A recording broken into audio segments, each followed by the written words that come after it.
Computer শেখার জন্য learn computer চ্যানেলটিকে সাবস্ক্রাইব করুন এবং শেয়ার করুন।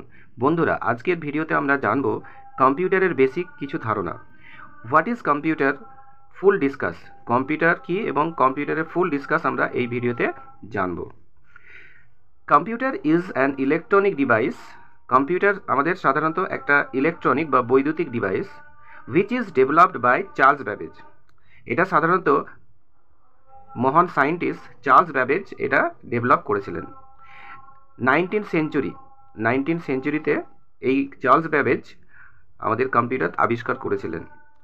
ইট is take input data from the input device. আমাদের কম্পিউটার সাধারণত ইনফরমেশন আমাদের কাছ থেকে নিয়ে থাকে এবং সেটাকে স্টোর করে।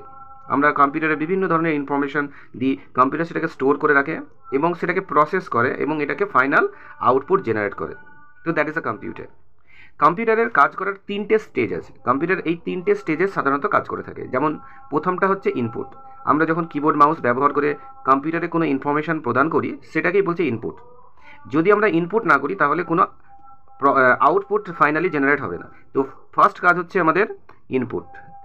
ইনপুটের পরে আমাদের সেকেন্ড যে কাজটা হয় সেটা প্রসেসের কাজটা হয়। প্রসেস সাধারণত আমাদের সিপিইউ করে থাকে, যেটাকে আমরা সেন্ট্রাল প্রসেসিং ইউনিট বলি এবং একে ব্রেন অফ কম্পিউটারে বলা হয়ে থাকে। তো সিপিইউ ফাইনাল এটাকে প্রসেস করার পরে আউটপুট জেনারেট করে থাকে। তো কম্পিউটার সাধারণত এই 3টে স্টেজে কাজ করে, ইনপুট, প্রসেস অ্যান্ড আউটপুট। এরপরে আমরা জানবো কম্পোনেন্টস অফ কম্পিউটার। কম্পিউটার সাধারণত দুটো কম্পোনেন্টস আছে, একটা হচ্ছে হার্ডওয়্যার অ্যান্ড সেকেন্ড হচ্ছে সফটওয়্যার। হার্ডওয়্যার আমরা ফিজিক্যাল যে কম্পোনেন্ট সেগুলোকে হার্ডওয়্যার বলে থাকি। যেমন আমাদের কম্পিউটারে একটা কম্পিউটার তৈরি করতে গেলে যে পার্টসগুলোর প্রয়োজন হয়, যেমন কিবোর্ড, মাউস, সিপিইউ, মনিটর, এই যে পার্টসগুলোর প্রয়োজন হয় সেটাকে সাধারণত আমরা হার্ডওয়্যার বলি। হার্ডওয়্যার ডিভাইসে যেমন আমাদের ইনপুট ডিভাইসে হার্ডওয়্যার আছে, যেমন ইনপুট ডিভাইসে কিবোর্ড, মাউস, মাইক্রোফোন, এগুলো আমরা বারকোড রিডার, স্ক্যানার, এগুলো আমরা ইনপুট ডিভাইসে হার্ডওয়্যার ব্যবহার করে থাকি। আউটপুট ডিভাইসে হার্ডওয়্যার যেমন আমাদের আছে প্রিন্টার, মনিটর, স্পিকার, এগুলো হচ্ছে আউটপুট ডিভাইসের হার্ডওয়্যার। এবং আমরা কম্পিউটারে কিছু স্টোরেজ ডিভাইস ব্যবহার করি। স্টোরেজ ডিভাইস যেমন আমাদের কম্পিউটার চালানোর জন্য কিছু স্টোরেজ ডিভাইসের প্রয়োজন হয়, যেমন হার্ড ডিস্ক আছে। আমরা ডেটা ট্রাভেলার হিসাবে যেমন আমরা পেন ড্রাইভ ব্যবহার করে থাকি, সিডি ফ্লপি ব্যবহার করে থাকি। তো এগুলো হচ্ছে স্টোরেজ ডিভাইসের কিছু হার্ডওয়্যার। এবং আমাদের মেন হার্ডওয়্যার যেটা হচ্ছে আমাদের CPU, central processing unit, that is the brain of computer. Second component হচ্ছে আমাদের সফটওয়্যার। কম্পিউটারে আমরা যখন কোনো কাজ করি তখন আমরা একটা সফটওয়্যারের উপরে ডিপেন্ড করে আমাদেরকে কাজ করতে হয়। আমরা কিবোর্ড বা মাউস ব্যবহার করে যখন আমরা কোনো কাজ করি তখন পার্টিকুলার কোনো সফটওয়্যারকে বা কোনো অ্যাপ্লিকেশনকে ওপেন করে আমরা কাজ করে থাকি। সফটওয়্যার কোনগুলো? সাধারণত যখন আমরা কম্পিউটার ওপেন করে একটা টাইপিংয়ের কাজ করি তখন আমাদেরকে মাইক্রোসফট ওয়ার্ড ইউজ করতে হয়। তো মাইক্রোসফট ওয়ার্ড হয়ে গেল একটা সফটওয়্যার। বা কম্পিউটারে আমরা যখন কোনো ড্রয়িংয়ের কাজ করি তখন আমরা কি এমএস পেন্ট ব্যবহার করি, তো এমএস পেন্ট হয়ে গেল একটা সফটওয়্যার। তো এইভাবে আমরা কম্পিউটারে যত ধরনের কাজ করে থাকি তার জন্য আলাদা আলাদা সফটওয়্যার পাওয়া যায়। তো সফটওয়্যার সাধারণত আমরা দু ধরনের দেখতে পাই, একটাকে বলা হয় অ্যাপ্লিকেশন সফটওয়্যার আর একটাকে বলা হয় সিস্টেম সফটওয়্যার। অ্যাপ্লিকেশন সফটওয়্যার যেগুলো আমরা ডিরেক্টলি কম্পিউটারে ব্যবহার করে থাকি, যেমন ওয়ার্ড, এক্সেল, পাওয়ার পয়েন্ট, এগুলো হচ্ছে আমাদের অ্যাপ্লিকেশন সফটওয়্যার। বা অ্যাকাউন্টসের জন্য আমরা যেমন ট্যালি ব্যবহার করে থাকি, এগুলো সবই অ্যাপ্লিকেশন সফটওয়্যার। সিস্টেম সফটওয়্যার যেটা আমরা ডিরেক্টলি ব্যবহার করি না, ইনডিরেক্ট ব্যবহার করি, যেমন আমাদের অপারেটিং সিস্টেম আছে, উইন্ডোজ, ম্যাক, এই অপারেটিং সিস্টেমগুলো, এই অপারেটিং সিস্টেম বা আমাদের ডিভাইস ড্রাইভার যেগুলো আছে, যেমন আমরা যখন কম্পিউটারে কোনো প্রিন্টার ইনস্টল করি তখন যে সফটওয়্যারটা ইনস্টল করতে হয়, প্রিন্টার ড্রাইভার যেটাকে বলা হয়, তো সেটাও একটা সিস্টেম সফটওয়্যার।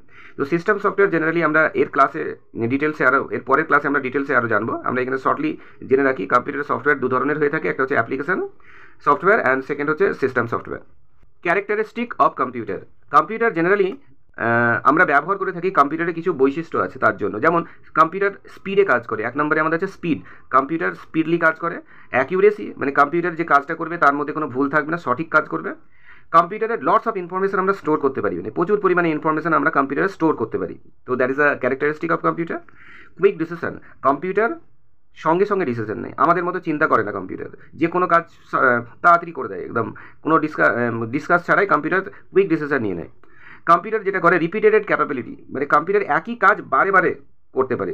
একই কাজ বারে বারে করলে কম্পিউটার বোরিং হয় না। আমরা সাধারণত একই কাজ বারে বারে করলে বোরিং হয়ে যায়, কিন্তু কম্পিউটার সেটা করে না। তো that is a characteristic of computer. এখানে আমরা কিছু ফুল ফর্ম সম্বন্ধে জানবো। আমাদের কম্পিউটারের ফুল ফর্ম হচ্ছে commonly operating machines purposely used for technologies and educational research. Generally এটাকে কম্পিউটারের ফুল ফর্ম তৈরি করা হয়েছে। এটা একটা এডুকেশনাল রিসার্চের ক্ষেত্রে আমরা ম্যাক্সিমাম কম্পিউটারকে ব্যবহার করে থাকি। educational research, geographical research, and scientific research, any type of graphics research, medical science, এইগুলো রিসার্চের ক্ষেত্রে আমরা ব্যবহার করে থাকি। সেকেন্ড আমরা জানবো সিপিইউ। সিপিইউ আমাদের সেন্ট্রাল প্রসেসিং ইউনিট, এর ফুল ফর্ম হচ্ছে সেন্ট্রাল প্রসেসিং ইউনিট। এটাকে আমরা কম্পিউটারের ব্রেন বলে থাকি। জেনারেলি আমরা কম্পিউটার যখন পারচেস করি তখন আমাদের এই ডিভাইসটাতে বেশি অ্যামাউন্ট পড়ে যায়। তারপরে কম্পিউটারের মেমোরি আমাদের র্যাম। র্যাম হচ্ছে আমাদের র্যান্ডম অ্যাক্সেস মেমোরি, এটাকে আমরা ভোলাটাইল মেমোরি বলে থাকি। আমরা পরের ক্লাসে ডিসকাস করব ডিটেলসে, আমরা জাস্ট এখানে কিছু ফুল ফর্ম সম্বন্ধে জেনে নিই। রম, রিড অনলি মেমোরি। কম্পিউটারের দু ধরনের মেমোরি হয়, একটা হচ্ছে প্রাইমারি, একটা হচ্ছে সেকেন্ডারি। তো প্রাইমারি মেমোরি এখানে আমাদের দুটো লেখা আছে, এটা হচ্ছে র্যাম আর একটা হচ্ছে রম। র্যামের ফুল ফর্ম হচ্ছে র্যান্ডম অ্যাক্সেস মেমোরি, রমের ফুল ফর্ম হচ্ছে রিড অনলি মেমোরি। তারপরে আমাদের পার্টস যেটা হচ্ছে সিপিইউ। সিপিইউর ফুল ফর্ম হচ্ছে সেন্ট্রাল প্রসেসিং ইউনিট। সিপিইউর আন্ডারে সাধারণত দুটো সেক্টর থাকে, একটা হচ্ছে এএলইউ যেটাকে আমরা বলি এরিথমেটিক লজিক ইউনিট, আর সেকেন্ড হচ্ছে সিইউ কন্ট্রোল ইউনিট। এই সিপিইউর মধ্যে এই দুটো ইউনিট আমাদের কাজ করে থাকে।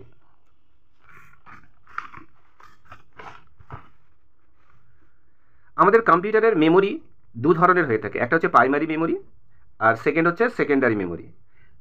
কম্পিউটারে প্রাইমারি মেমোরি আমরা র্যাম এবং রমকে বলে থাকি, যেটা আমরা আগে জানলাম। RAM that is random access memory, আর রম রিড অনলি মেমোরি, এটাকে প্রাইমারি মেমোরি বলা হয়। প্রাইমারি মেমোরি সাধারণত আমরা কম্পিউটারে যখন কারেন্টলি কাজ করি তখন আমাদের প্রাইমারি মেমোরি কাজ করে। প্রাইমারি মেমোরি খুবই ফাস্টার হয়। সেকেন্ডারি মেমোরিতে আমরা যেমন হার্ড ডিস্ক ব্যবহার করি, পেন ড্রাইভ, সিডি, ডিভিডি, এগুলোকে আমরা সেকেন্ডারি মেমোরি বলি। এগুলো সাধারণত আমরা ডেটা স্টোর করার জন্য ব্যবহার করে থাকি। তো কম্পিউটার বা মোবাইলে যখন আমরা কারেন্টলি কাজ করি, কোনো অ্যাপে গিয়ে ইনফরমেশানস দেখি বা কোনো সার্চ আউট করি বা ইন্টারনেট সার্ফিং করি, তখন আমাদের যে মেমোরিটা ব্যবহার হয় সেটা হচ্ছে প্রাইমারি মেমোরি। তো প্রাইমারি মেমোরি সেকেন্ডারি মেমোরি থেকে অনেক ফাস্ট হয়ে থাকে। কম্পিউটারের জেনারেশন, আমাদের কম্পিউটার বিভিন্ন টাইমে চেঞ্জেস হয়েছে। যেমন প্রথম মার্কেটে যখন আমাদের কম্পিউটার আসে সেটাকে আমরা ফার্স্ট জেনারেশন কম্পিউটার বলি। জেনারেশন বলতে আমরা বাংলায় প্রজন্ম বলি।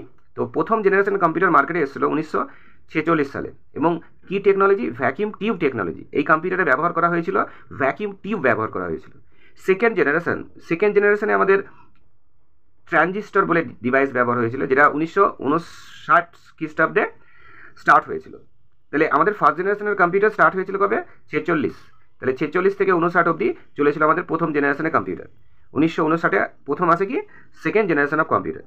তারপরে আসে থার্ড জেনারেশন কম্পিউটার, যেটা হচ্ছে 1965 সালে, যেখানে আমরা ব্যবহার করি আইসি, ইন্টিগ্রেটেড সার্কিট। এই থার্ড জেনারেশনের আইসি ব্যবহার হতে কম্পিউটার সাইজটা অনেক ছোট হয়ে যায় এবং আমরা আরও আগের কম্পিউটার থেকে আরও ফাস্টলি এটাকে অপারেট করতে পারি। ফোর্থ জেনারেশনে যেটা আমরা ব্যবহার করি VLSI, that is a full form very large scale integration. এই ভেরি লার্জ স্কেল ইন্টিগ্রেশন এই টেকনোলজি আসার পরে ফোর্থ জেনারেশনের কম্পিউটার আরও ফাস্ট হয়ে যায় এবং এটা চলে, মার্কেটে ছিল 1971 সাল থেকে 80 সাল অবধি। তাহলে 80 সালের পরে আমাদের মার্কেটে ফিফথ জেনারেশনের কম্পিউটার আসে, এবং যেটাকে আমরা বলি AI, মানে আর্টিফিশিয়াল ইন্টেলিজেন্সে তৈরি করা কম্পিউটার, যেখানে সাধারণত আমরা মাইক্রো প্রসেসর বা প্রসেসর ব্যবহার করে থাকি। যেমন মার্কেটে আমরা দেখতে পাই ইন্টেল, তো ইন্টেল অ্যাকচুয়াল প্রসেসরই বিক্রি করে। তো প্রসেসর আমাদের ফিফথ জেনারেশনের কম্পিউটারে ব্যবহার হয়ে থাকে, এবং এই প্রসেসরের অনেক ভার্সন আছে যেটা আমরা পরে জানবো। আমরা এখানে শর্টলি আলোচনা করছি এখন। আজকের এই ভিডিওতে আমরা কম্পিউটারের হোয়াট ইজ কম্পিউটার তার সম্বন্ধে কিছু নলেজটা নিলাম। ভিডিওটা যদি আপনাদের ভালো লেগে থাকে তাহলে শেয়ার এবং সাবস্ক্রাইব করবেন। Thank you, good bye.